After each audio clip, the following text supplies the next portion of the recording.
Olvida todo lo que te enseñaron en el catecismo. Por más de 2000 años hemos odiado a un solo hombre, el rostro de la traición, el villano perfecto. Pero ¿y si te digo que sin Judas Iscariote no habría salvación? ¿Qué pasaría si descubrieras que él no traicionó a Jesús, sino que fue el único discípulo que cumplió la orden más difícil y dolorosa para que la profecía se cumpliera? Hablemos del verdadero Judas, no el traidor, sino la pieza del plan divino. Esto va a sacudir todo lo que crees saber.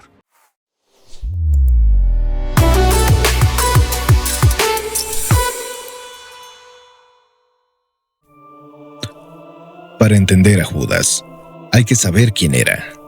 Los otros 11 discípulos eran galileos, pescadores simples del norte, pero Judas era Iscariote. Los historiadores señalan 2 evidencias brutales sobre este nombre. La primera viene de Iskeriot, que significa hombre de Keriot, un pueblo de Judea. Él era el único sureño, el único forastero, educado entre campesinos. La segunda y la más oscura, Iscariote, viene de los sicari o sicarios, un grupo extremista judío que cargaba dagas ocultas llamadas sicas para degollar romanos en las calles. Judas no era un cobarde, era un estratega político, un rebelde que buscaba la liberación de su pueblo. Él esperaba a un Mesías guerrero.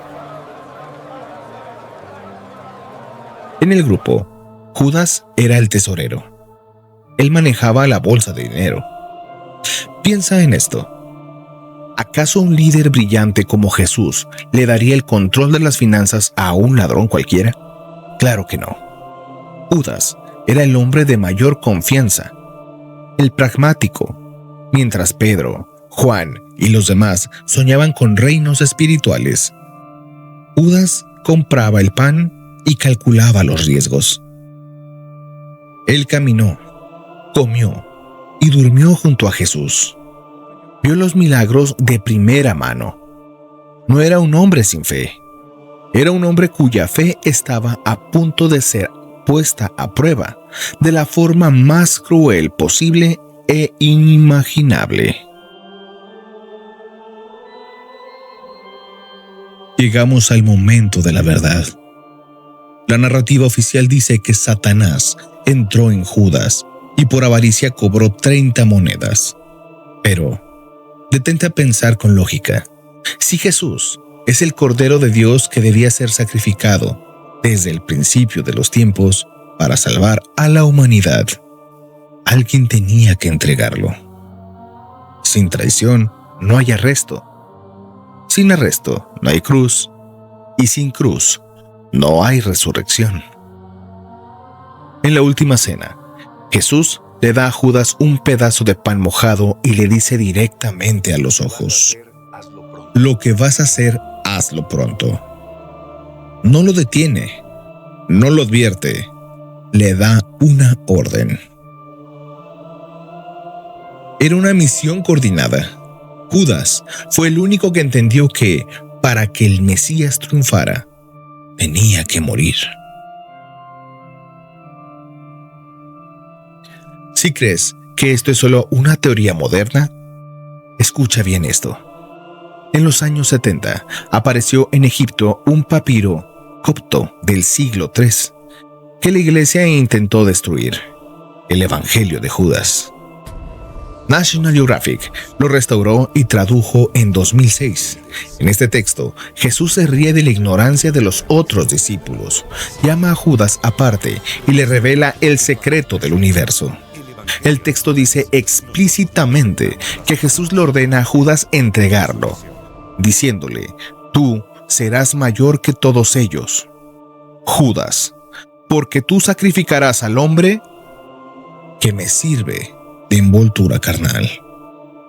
Jesús le pidió a su mejor amigo que lo entregara para poder liberar su espíritu divino del cuerpo humano, y le advirtió el precio: serás maldecido por las generaciones. Judas aceptó irse al infierno en la historia por obediencia. Cuando Judas vio que los romanos estaban destrozando y despedazando a golpes al hombre que amaba, la realidad del plan lo destrozó. Devolvió las monedas al templo gritando que había entregado sangre inocente. Las autoridades del templo se burlaron de él. La historia de su muerte es brutal. Se colgó de un árbol en un campo que hoy se llama Aceldama, el campo de sangre. No murió por avaricia. Murió por una culpa insoportable.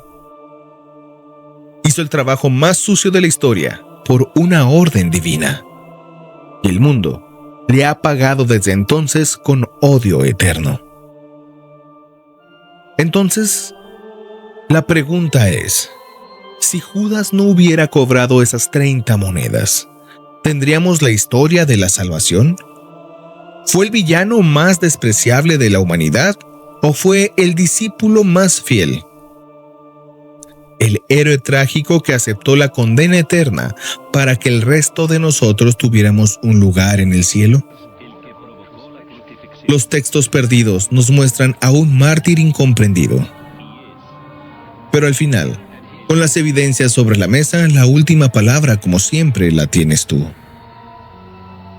En realidad, Judas fue el villano que la Iglesia nos ha hecho creer durante más de 2000 años.